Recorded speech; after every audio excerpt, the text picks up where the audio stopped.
Saya nak kongsikan mengapa saya ambil Nutrika. Sebab selama 2 bulan ni saya diserang penyakit radang tulang rawan.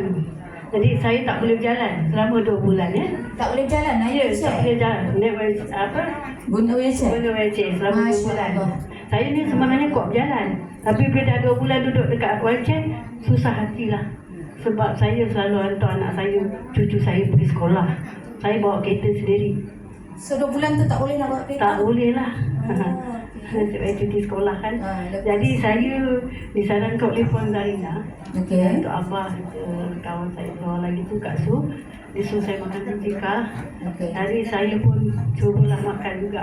Berapa kali sekali makan? Saya makan nak baik kan. Semangat nak baik saya tak pedulilah. Memang mahal lah, bila saya fikir-fikir memang mahal kan. Tapi saya fikir-fikir nak sihat kan. Saya ambil satu hari tu 3 kali. 1 kali ambil pagi 3 sachet. 3 sachet Ya.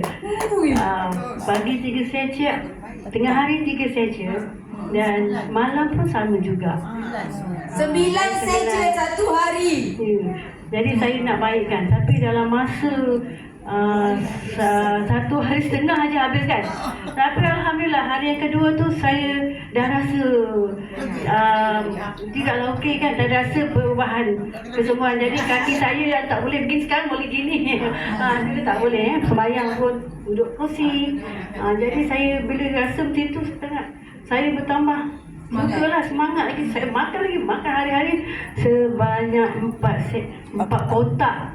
Jadi baru-baru ni 5 hari lah lebih kurang kan. Dan saya makan alhamdulillah. Setakat ni saya boleh belajar lah mungkin. Dan sebenarnya tak boleh sini kan. Alhamdulillah. Saya suka alhamdulillah dengan Allah saya semua kan. Hari sampai sekarang ni. Lagi satu, saya sebenarnya pengidap kanser payudara ya. Dengan tak sengaja saya ambil ni, saya punya ketulan di payudara tu dah mengecut. Allahu Akbar, alhamdulillah. Saya tak pernah ambil ubat doktor, saya tak pernah buat kemo dan tak pernah apa-apa pun lah. Cuma saya cubalah produk-produk yang macam sebelum Nutrika jadi, tapi tak ada rasa macam saya ambil Nutrika lah. Maksudnya Nutrika bagi perubahan? Ya, bagi perubahan, bagi saya tenaga. Jadi saya boleh lebih aktif lah. Umur saya pun baru 67. Okey. Baru macam tak macam. Berapa lama dah makan Nutrika?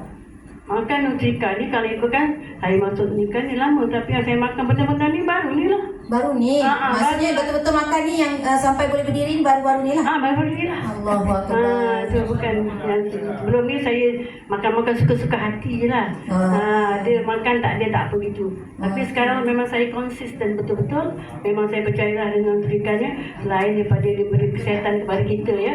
Jadi dia juga boleh menambahkan pendapatan pada kita. Jadi marilah kita sama-sama meraih keuntungan kesihatan dan juga kewangan ya. Dan terima kasih, itulah konsisten saya.